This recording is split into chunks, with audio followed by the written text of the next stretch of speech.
What's going on, guys? I'm back with another video. Today I have an 8-inch schedule 10. I know y'all seen this video before. Well, this clip right here, I'm using half of this pipe to do a 2G video, which I uploaded already. I'm gonna show y'all a little clip of the video if y'all want to watch it. Here's a little clip of it. Like I said, half of it will be 2G, the other half will be 5G, which is the video that you are watching now. Okay, let's get to it. If y'all follow my page, y'all know whenever I do TIG, I like big gaps. I use anywhere from 3/16 to a quarter. So that's what I'm gonna do today. I think I have a quarter gap on this one.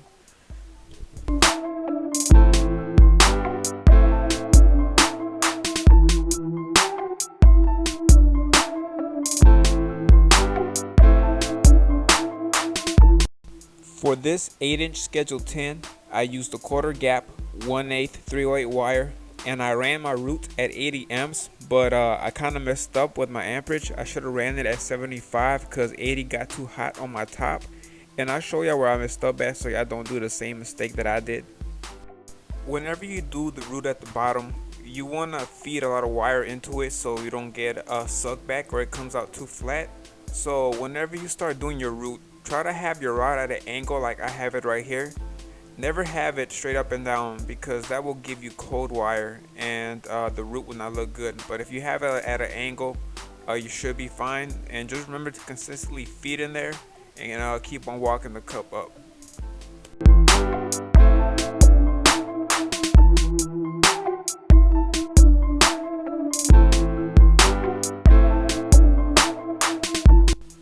Okay, I ran about 3 inches of my root at the bottom, and as you can see, I'm having a nice color in there.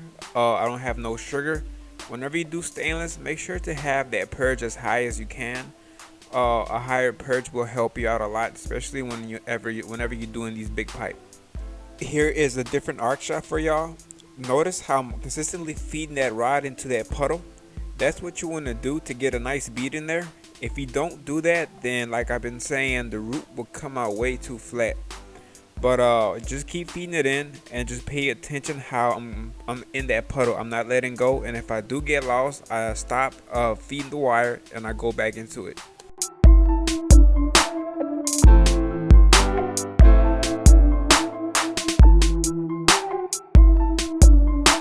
I ran about half the root, and as you can see, my gap is starting to close up on me. I can barely fit my 1/8 rod in there whenever I started off with a quarter gap. Whenever you do stainless, it shrinks up a lot. So you can either do the keyhole technique or you could open it up with a 1/8 disc, and that's what I did. Is ever what you're more comfortable with. I like the back feed, so I went ahead and stuck that grinder in there and opened my gap up a little bit more. But at the end of the day, you should do whatever you're more comfortable with.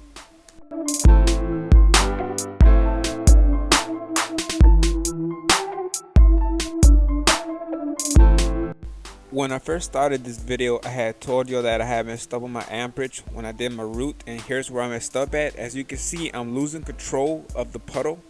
It wants to drip on me because I'm running too hot. Whenever the metal wants to drip on you, that means you are too hot and you should turn it down 5. I decided not to turn it down. I should have. I mean, the root still came out good, but it could have came out better if I would have took my time and turned it down. But whenever you do these tests, make sure that you take your time on it and don't do the same mistakes that I did.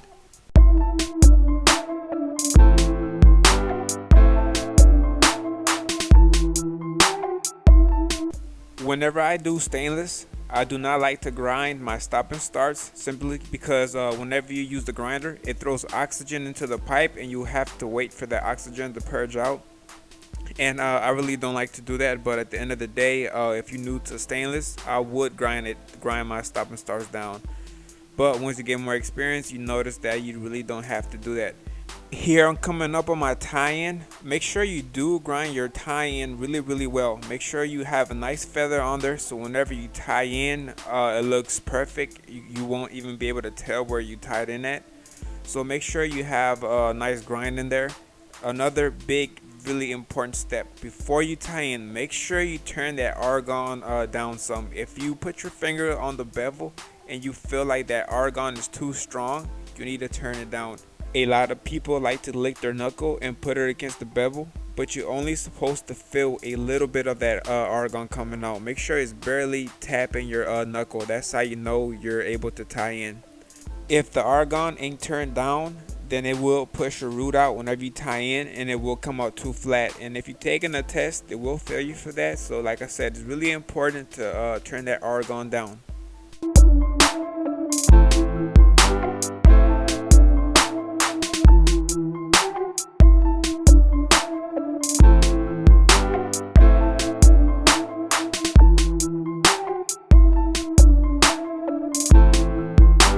Okay, I ran my root and I'm basically flushed, so I'm gonna go ahead and start capping. Whenever you do it, if you notice that you need some more metal, go ahead and add some more wire, but I feel confident enough that I will not get undercut, so I decided to go ahead and cap it. For the cap, I stayed at 80 amps and I'm still running a 1/8 TIG wire.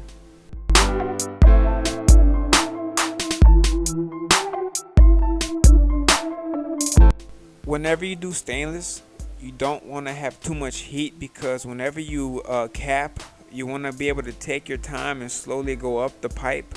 If you want your cap to look nice and beautiful with color, go ahead and wait for that pipe to cool off, then start capping. For this video, I didn't wait, I just jumped into capping, so I didn't get as much color as my other video did.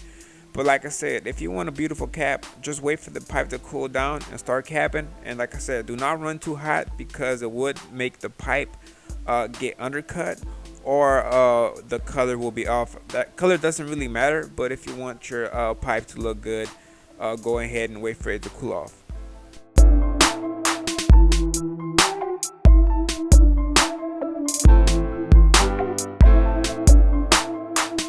Here is the different arc shaft for y'all. Notice how I'm just taking my time, walking the cup, and I'm feeding the wire. That's all you need to do whenever you do stainless. Have a good temperature on there, and just take your time and walk that cup. Whenever you cap, you don't want to go too wide. Try to stay within the bevels. As you can see, I'm a little bit under flush, so I'm able to tell how far to go. So do not try to go too wide. I mean, you can, but it will look better if you keep it nice and tight. So stay in between those lines.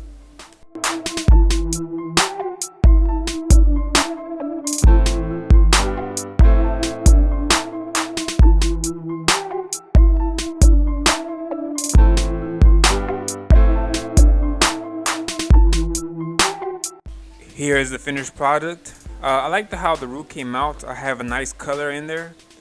The key to having a nice root is your purge. Make sure your purge is always set right, and have it as high as you can set it. That is the key to getting that rainbow in there. I have a few flaws, I'm not gonna lie, but overall I like it, even though I was kind of rushed. Like I said, I shoot most of these videos at work, and it came out decent. My cap could have been better. If I wanted a nice rainbow color in there, I should have waited for the pipe to cool off before I capped, but I didn't. But it still looks nice. The QC will still buy it. I hope I was able to help somebody out. If you want to recommend any videos, or you want me to shoot a certain angle, just let me know in my comments or add me on Instagram. Send me a message. I usually respond to everybody. And like I said, if you want to check out the 2G video that I made, I'm going to have it down on the box so y'all can check it out. Thanks for taking the time to checking my videos out. Hope to hear from y'all next time.